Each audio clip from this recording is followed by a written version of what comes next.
Հրանտ Ռոբերտի Ավետիսյան Հայաստան դաշինքով առաջադրված պատգամավորի թեկնածու Էջմիածնում վաղ առավոտից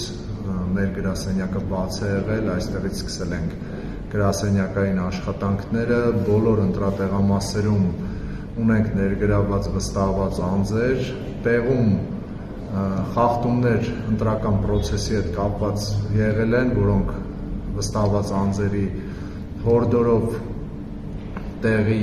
հանձնաժողովի նախագահները արձանագրել են, ընտրախախտումները չեն եղել տենց էական ընտրության վրա ազդեցիկ խախտումներ, բայց միևնույն է,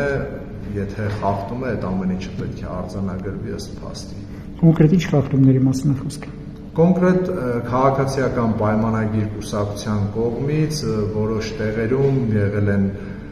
դեպքեր, որ մարդիկ այդ իրենց քարոզչական գլխարկով կամ այդ քարտեզով փորձել են գտնվել տեղամասում, դեպք ունենք, որ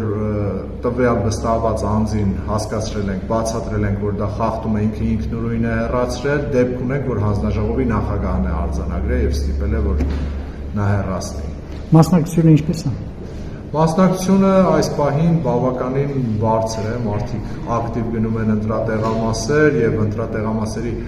ոչ թե ներսում, այլ դրսի մասում, նույնիսկ ես էլ քիչ առաջ գնացի ընտրեցի եկա, հանձնաժողովի նախագահի հորդորով մոտ 2-3 րոպե դրսում սպասեցինք, որպեսզի ներսը կուտակում չլինի, ներսից դուրս եկան եւ մենք մոտեցանք ընտրելու։ Շնորհակալություն։